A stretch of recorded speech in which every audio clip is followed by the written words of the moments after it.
চেষ্টা করে আসছি। চাকরিকালীন সময়ে বিগত দর্শক, এইমাত্র গ্রেপ্তার হলো ইসরায়েলের প্রধানমন্ত্রী নেতানিয়াহু, এমনই খবর প্রকাশ করেছে তাদেরই সংবাদ মাধ্যম। দর্শক, এ বিষয় নিয়ে খুবই গুরুত্বপূর্ণ তথ্য ফাঁস করেছেন বাংলাদেশের বিশিষ্ট রাজনৈতিক বিশ্লেষক, আমাদের সকলেরই পরিচিত একজন মানুষ, সকলেরই পরিচিত মুখ ফিরোজ আহমেদ স্যার। দর্শক, আমরা সকলেই চাইব যে ইসরায়েলের এই প্রধানমন্ত্রীর কঠিন শাস্তি হোক। দর্শক, চলুন এ বিষয়ে বিস্তারিত জেনে আসি। আসসালামু আলাইকুম। দর্শক, শুক্রবার যখন ইরানের উপরে ইসরায়েলের পক্ষ থেকে পাল্টা হামলা চালানো হলো এবং এই হামলাকে কেন্দ্র করে সারা বিশ্বব্যাপী এক ধরনের বিশ্লেষণ চলছে নানান মহলে যে আমরা সত্যি সত্যি তৃতীয় বিশ্বযুদ্ধের দ্বার প্রান্তে কিনা, ঠিক সেই মুহূর্তে আমাদের সামনে আচমকা একটি খবর এসে উপস্থিত হয়েছে এবং এই খবরটি অনেকের কাছেই ভয়ঙ্কর মনে হতে পারে, অনেকের কাছেই অবিশ্বাস্য মনে হতে পারে। তবে খবরটি যেটি জানা যাচ্ছে তা হচ্ছে ইসরায়েলের প্রধানমন্ত্রী বেনিয়ামিন নেতানিয়াহুকে যে কোনো সময় আটক করা হতে পারে, গ্রেপ্তার করা হতে পারে এবং তার আগে নেদারল্যান্ডসের হেগে অবস্থিত আন্তর্জাতিক অপরাধ আদালত তার বিরুদ্ধে গ্রেপ্তারি পরোয়ানা জারি করতে পারে। আর এই যে খবর, সেই খবরটি কিন্তু খোদ ইসরায়েলেরই বেশ কয়েকটি গণমাধ্যম জানাচ্ছে। Times of Israel, Jerusalem post সহ বেশ কয়েকটি গণমাধ্যম জানিয়েছে এই খবরটি এবং একই সঙ্গে ফিলিস্তিনেরও কোনো কোনো গণমাধ্যমে এই খবরটি এসেছে।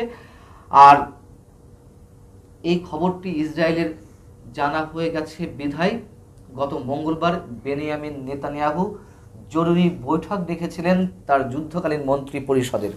সেই বৈঠকে উপস্থিত ছিলেন বেনিয়ামিন নেতানিয়াহুর যে বিশেষ যুদ্ধকালীন মন্ত্রিসভা, তার বিচার বিষয়ক মন্ত্রী, স্ট্র্যাটেজিক অ্যাফেয়ার্স বিষয়ক মন্ত্রী, পররাষ্ট্রমন্ত্রী এবং সরকারপন্থী বেশ কয়েকজন শীর্ষ আইনজীবী। সেখানে তারা বিস্তারিত আলোচনা করেছেন যে এই ধরনের পরোয়ানা কিভাবে প্রতিরোধ করা যায়, অথবা পরোয়ানা যদি সত্যি সত্যি জারি করা হয় সামনের দিনগুলোতে, তাহলে গ্রেপ্তার এড়াতে কী কী করা হতে পারে, এ ধরনের নানান বিষয় আলোচনা হয়েছে। আর এই বৈঠকটি যে তার গ্রেপ্তারি পরোয়ানা ঠেকাতেই অনুষ্ঠিত হয়েছিল তা আবার নিশ্চিত করেছে ইসরায়েলের পররাষ্ট্র দপ্তর নিজে। টাইমস অফ ইসরায়েল বা জেরুজালেম পোস্ট তারা নিজেরাই এই খবরটি জানিয়েছে। আমরা এও জানি যে গত বুধবার যুক্তরাজ্যের পররাষ্ট্রমন্ত্রী ডেভিড ক্যামেরন এবং জার্মানির পররাষ্ট্রমন্ত্রী অ্যানালিনা বেয়ারবক ইসরায়েল সফরে গিয়েছিলেন। তাদের সফরের সময় বেনিয়ামিন নেতানিয়াহুর সঙ্গে যে বৈঠক অনুষ্ঠিত হয়েছে সেখানেও তিনি নিজে যুক্তরাজ্য, জার্মানি সহ অন্যান্য তার যে মিত্র রাষ্ট্রগুলো রয়েছে তাদের কাছে গ্রেপ্তারি পরোয়ানা এড়াতে তাদের সহযোগিতা চেয়েছেন। কিভাবে গ্রেপ্তারি পরোয়ানা প্রতিরোধ করা যায় অথবা পরবর্তী পদক্ষেপ কি হতে পারে তার যাবতীয় বিষয়ে তাদের সহযোগিতা চেয়েছেন। মূল বিষয়টি হচ্ছে যে 2014 সালে হামাস এবং ইসরায়েলি ডিফেন্স ফোর্সের মধ্যে যে তুমুল সংঘাত চলছিল বা তুমুল সংঘর্ষের সৃষ্টি হয়েছিল, সেই যুদ্ধে সংগঠিত মানবতা বিরোধী অপরাধগুলো নিয়ে 2019 সালে তদন্ত কার্যক্রম শুরুর ঘোষণা দিয়েছিল আন্তর্জাতিক অপরাধ আদালত। তবে করোনাকালীন মহামারীর কারণে সেই তদন্ত কার্যক্রম একটা সময় বন্ধ হয়ে যায়। আমরা তো জানি যে করোনাকালীন সময়ে বিশ্বের বিভিন্ন রাষ্ট্রে যে ধরনের সীমাবদ্ধতা জারি করা হয়েছিল, যোগাযোগ ব্যবস্থা বন্ধ হয়েছিল এবং পুরো বিশ্ব থমকে গিয়েছিল। সেই কারণেই নাকি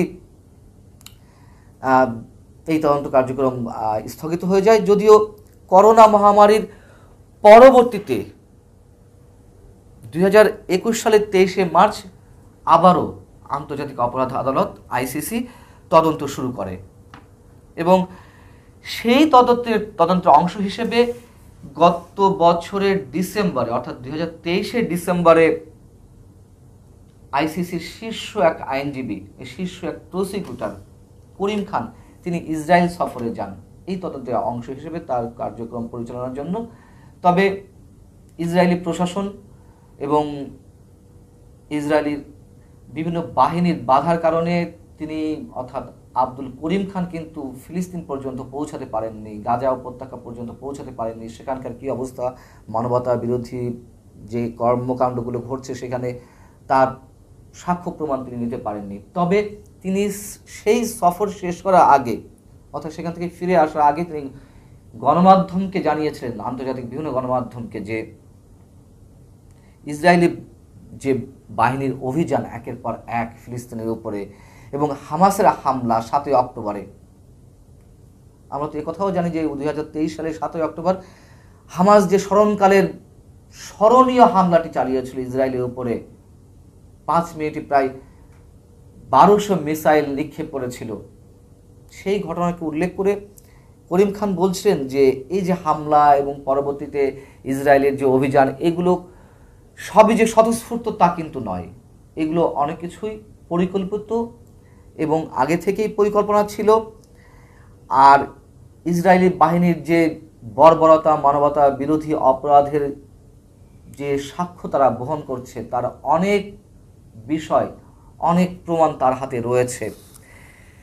করিম খান যখন ফিরে যান তার কার্যালয়ে, তার ঠিক 3 মাস পর এই যে গ্রেপ্তারি পরোয়ানার সিদ্ধান্ত নিতে যাওয়া হচ্ছে, সেই বিষয়টি সামনে এসেছে। এখন বিষয় হচ্ছে যে আন্তর্জাতিক অপরাধ আদালত তো এই ধরনের একটি সিদ্ধান্ত হয়তো নিতে যাচ্ছে, পাশাপাশি আমরা এও জানি এই বছরই অর্থাৎ 2024-এর 6 জানুয়ারি চিলির 100 আইনজীবী বেনিয়ামিন নেতানিয়াহুর বিরুদ্ধে যুদ্ধ অপরাধের অভিযোগে একটি আবেদন করে আন্তর্জাতিক অপরাধ আদালতে। এবং ইসরায়েলি বাহিনী যে ফিলিস্তিনের উপরে একের পর এক মানবতা বিরোধী কর্মকাণ্ড চালিয়ে যাচ্ছে, তার বিরুদ্ধে তারা যে অভিযোগপত্র দায়ের করেছিল, সেখানে বলা হয়েছিল যে ফিলিস্তিনিদের উপর গণহত্যা, যুদ্ধাপরাধ ও মানবতা বিরোধীর মতো জঘন্য কাজ করছে ইসরায়েলি সেনাবাহিনী, অবিলম্বে তাদেরকে শাস্তির আওতায় নিয়ে প্রয়োজনীয় ব্যবস্থা গ্রহণ করতে হবে, এমন সব কথাবার্তা তারা উল্লেখ করেছিল। এখন বিষয় হচ্ছে যে বেনিয়ামিন নেতানিয়াহুর বিরুদ্ধে যে গ্রেপ্তারি পরোয়ানা জারি করা হতে যাচ্ছে, যদি সত্যি গ্রেপ্তারি পরোয়ানা জারি করা হয়, তাতে আসলে প্রভাবটি কি পড়বে? বেনিয়ামিন নেতানিয়াহুকে কি আসলেই আটক করা সম্ভব, যেখানে যুক্তরাষ্ট্রের মতন রাষ্ট্রগুলো ইসরায়েলের তল্পি বাহক হয়? ইসরায়েলের বিরুদ্ধে কঠিন করে শব্দ উচ্চারণ করতে তাদেরকে 100 বার ভাবতে হয়, 1000 বার ভাবতে হয়। সেইখানে এমন দুর্দান্ত প্রতাপশালী কোনো রাষ্ট্রনায়ক, সরকার প্রধান বেনিয়ামিন নেতানিয়াহুকে কিভাবে আটক করা সম্ভব? এবং আন্তর্জাতিক অপরাধ আদালত কাদের দ্বারা পরিচালিত হয়, এই বিতর্কও তো রয়েছে। এবং পাশাপাশি আমরা এও জানি যে গত 2023-এ ইউক্রেন রাশিয়া যুদ্ধের কারণে বা ইউক্রেনের উপরে মানবতা বিরোধী অপরাধের দায়ে ভ্লাদিমির পুতিন, রাশিয়ার প্রেসিডেন্টের বিরুদ্ধেও আন্তর্জাতিক অপরাধ আদালত একটি গ্রেপ্তারি পরোয়ানা জারি করেছিল। তাতে কি হয়েছে? তাতে কি পুতিন আটক হয়েছেন? আমরা যদি সরলীকরণ করে এমন মন্তব্য করি, তাহলে নিশ্চয়ই বিষয়টি সঠিক পর্যায়ে দাঁড়াবে না। এই কথা আমাদেরকে অবশ্যই স্বীকার করতে হবে। আন্তর্জাতিক অপরাধ আদালত যে গ্রেপ্তারি পরোয়ানাটি ভ্লাদিমির পুতিনের বিরুদ্ধে জারি করেছিল, তাতে কিন্তু অনেক কিছুই হয়েছে। যদিও রাশিয়ার প্রেসিডেন্ট মেদভেদেভ তিনি মন্তব্য করেছিলেন যে পুতিনের বিরুদ্ধে আন্তর্জাতিক অপরাধ আদালতের যে গ্রেপ্তারি পরোয়ানা তা সির্ফ টয়লেট পেপারের মতন, অর্থাৎ এটি কোনো কাজেরই না। কিন্তু আমরা দেখেছি যে এই গ্রেপ্তারি পরোয়ানা জারির পরে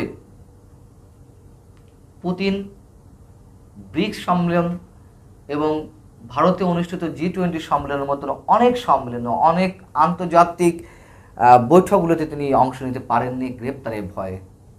এ কথাও নিশ্চয়ই আমরা জানি। অতএব যদি সত্যি সত্যি বেনিয়ামিন নেতানিয়াহুর বিরুদ্ধে গ্রেপ্তারি পরোয়ানা জারি করে থাকে আন্তর্জাতিক। তো প্রিয় দর্শক, দেখলেন খুবই গুরুত্বপূর্ণ একটি প্রতিবেদন। শুরুতেই ক্ষমা চেয়ে নিচ্ছি, আমাদের শুরুর উপস্থাপনার ভিতর আমরা পান্না ভাইয়ের নাম বাদ দিয়ে হয়তো বা মুখ ফুসকে ফিরোজ সাহেবের নাম উপস্থাপন করে ফেলেছি। দর্শক, এটা ক্ষমা সুন্দর দৃষ্টিতে দেখবেন, স্ক্রিপ্টে ভুল ছিল। তো দর্শক, এ বিষয়ে আপনাদের কি মতামত? আপনি কি বলতে চান? নেতানিয়াহু গ্রেপ্তার হলে আমি জানি পৃথিবীর যত মুসলিম দেশ আছে তারা খুশি হবে, কারণ তাদের কারণে আমাদের মুসলমান যে লোকজন আছে, যে সম্প্রদায় আছে, তাদের একটা জাতি তারা নির্যাতিত এই লোকটার কারণে। তো দর্শক, বেশি কিছু বলবো না, তিনার সুস্থ বিচার চাই। তিনি যে অপরাধ করেছেন সেটা যদি আসলে অপরাধ হয়ে থাকে তাহলে যেন জাতিসংঘ বিচার করে, আর সেটা যেন সারা বিশ্বের মানুষ দেখে। তো দর্শক, এই বিষয়ে আপনার যদি কোনো মতামত থাকে অবশ্যই আমাদের জানাবেন, এবং এই ভিডিওটি জনস্বার্থে আরেকজনকে দেখার স্বার্থে ভিডিওটি বেশি বেশি শেয়ার করে দেওয়ার অনুরোধ রইল।